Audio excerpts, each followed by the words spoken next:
Hello everyone, this is another video in the treatment of Shariaphobia, the fear of Islamic law.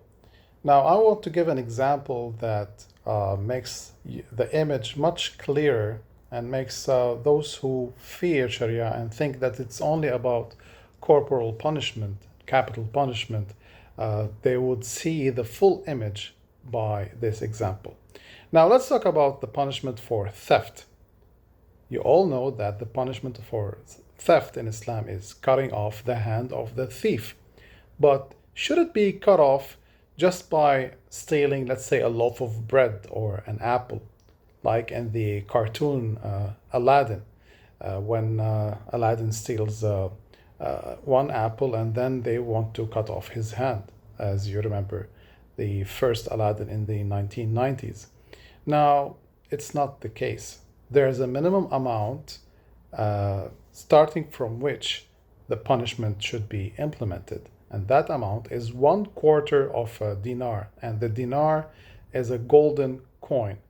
And each dinar the quarter of a dinar is worth around 80 US dollars nowadays, 300 Saudi riyals approximately.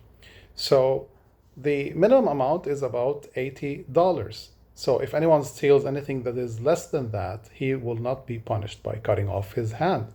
And he should be stealing it from a hidden place. Not if it's, let's say, left on the street, if he picks it up or something like that. There will be different procedures, but he wouldn't have his hand cut off. Now, Islam is not only about punishment. Before implementing the punishment of cutting off the hand of the thief, Islam establishes a system which combats poverty, eradicates poverty, and that is the zakat system. An amount of 2.5% from the amassed wealth is taken annually from Muslims. By the way, non-Muslims don't pay zakat. They pay jizya, which is in general and by average much less than what the Muslims pay. So that was a side topic. Anyway, let's get back into our topic, which is the punishment for theft. So if anyone steals an amount which is less than $80, he will not be punished. And before implementing the punishment, the zakat should be gathered and distributed.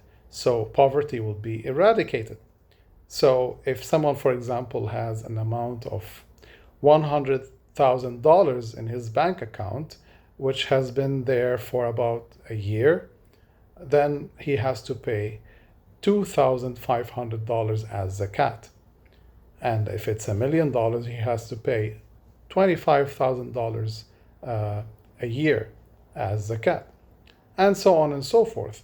So the zakat is gathered and given to the poor, to the destitute, to the orphans, to those who need the money.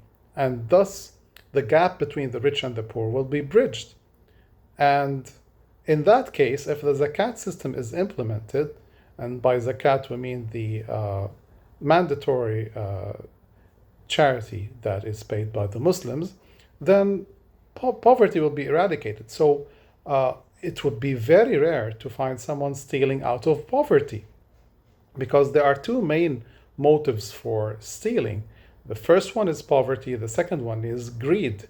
Some people might have money, but they want to have more money or more possessions by stealing. So the punishment will be applied to those who are stealing out of greed, because Islam as a system eradicates poverty and combats poverty through the zakat. So this is in brief showing one example that gives you the full image. Islam establishes a system which would reduce the percentage of theft in the society and eradicates poverty, and thus the instances in which one would steal would be much less. And there's a minimum amount that should be considered. If people are stealing less than that amount, then they will not have their hands cut off. And my last note is that the purpose from punishment in Islam is to deter the thieves. Because if it was a reduced punishment, let's say if it was just jail or prison, then people wouldn't care, about the consequences as much as they would if the punishment is hard.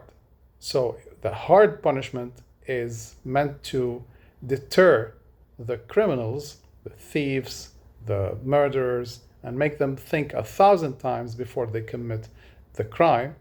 Otherwise, if especially in some countries, prisons are like 5-star hotels. People would be deliberately committing crimes to go to prison, in which they will be eating, drinking, sleeping, and getting entertained just for committing a crime.